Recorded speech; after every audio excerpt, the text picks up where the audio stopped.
લાગતું હશે કે દુનિયા સ્માર્ટ થઈ ગઈ. ક્યાં સ્માર્ટ થઈ ગઈ દુનિયા? હમણાં ગુજરાતના એક ડાયરાવાળા ભાઈને તકલીફ પડી હતી, પોલીસે એફઆઈઆર લખવાની ના પાડી દીધી. ક્યાં છે સ્માર્ટ એફઆઈઆર? ઘરે બેઠા બેઠા કોમ્પ્યુટરના 4 બટન દબાવો અને મારી જે કાંઈ રજૂઆત હોય એ પોલીસ સ્ટેશનમાં પહોંચી જાય. એવું સ્માર્ટ પોલીસ સ્ટેશન જ નથી બન્યું. અને વાતો કરો છો દુનિયા સ્માર્ટ થઈ ગઈ, હવે મીટર પણ સ્માર્ટ કરી લ્યો.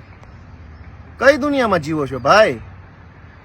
મારી બધા જ સેલિબ્રિટીઓને વિનંતી છે કે સમાજે માન સન્માન પ્રતિષ્ઠા આપ્યું છે, મજા કરો, એશ આરામ કરો, ગાડી બંગલા લઈને હરો ફરો, સારા ફોટા પાડીને ફેસબુકમાં મૂકો, બાળ બચ્ચાને સુખી કરો. પણ આ સમાજે તમને જે પ્રતિષ્ઠા આપી છે એ પ્રતિષ્ઠાનો ઉપયોગ સમાજને જ્ઞાન આપવામાં ન કરો. સમાજ એનું કૂટી લેશે. સેલિબ્રિટી બનવાની કોશિશ ન કરો. સમાજના પદ પ્રતિષ્ઠાને જીરવો. સ્માર્ટ બની ગયું છે બધું. કેવી રીતે?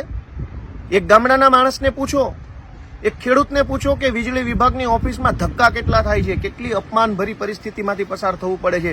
એક નવું લાઇટનું કનેક્શન લેવા માટે વાવાઝોડામાં કે બીજી ત્રીજી રીતે કનેક્શન તૂટી ગયું હોય તો એનો જોઈનિંગ કરાવવાની અરજીઓ આપીને થાકી જઈએ, કામ નથી થતું.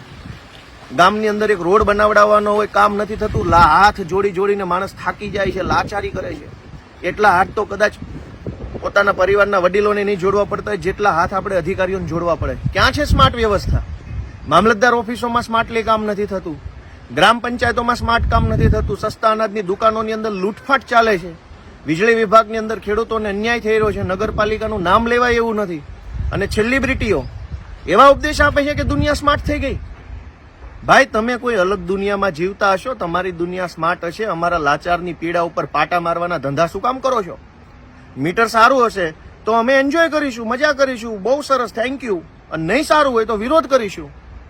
કોણ છો ભાઈ તમે જ્ઞાન આપવા વાળા? જ્ઞાન આપવાની શું તમને પદવી મળી છે?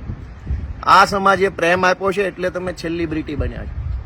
કશું સ્માર્ટ નથી બન્યું. અને બધું સ્માર્ટ બની ગયું હોય એવો દાવો હોય. મંત્રી કેમ ડફોળ છે? મંત્રી તો 8 પાસ ને 4 પાસ ને 5 પાસ ને એવા છે. તો જાઓ પેલા તમે જેની દલાલી ને તમે જેનું સમર્થન કરો એને સ્માર્ટ બનાવો પેલા, પછી અમારા મીટર સ્માર્ટ નાખજો. મંત્રી ડફોળ અને મીટર સ્માર્ટ, એ કેવી રીતે ચાલશે? એટલે ફરી એક વખત હું યાદ કરાવું, ધર્મનો સિદ્ધાંત, સંસ્કૃતિનો સિદ્ધાંત, આપણી પરંપરાનો સિદ્ધાંત કે નબળાની પડખે ઊભું રહેવું, અસક્ષમ હોય એની પડખે ઊભું રહેવું, અશક્ત હોય એની પડખે ઊભું રહેવું, દુર્બળની પડખે ઊભું રહેવું, લાચારની પડખે ઊભું રહેવું, જેને જરૂર હોય એની પડખે ઊભું રહેવું, જે મહાશક્તિશાળી હોય, જેની પાસે તમામ તાકાત હોય, એના પછવાડામાં ઘૂસવાની કોઈ મહાનતા નથી. એ ધર્મ નથી, એ સમાજ સંસ્કૃતિનું કામ નથી.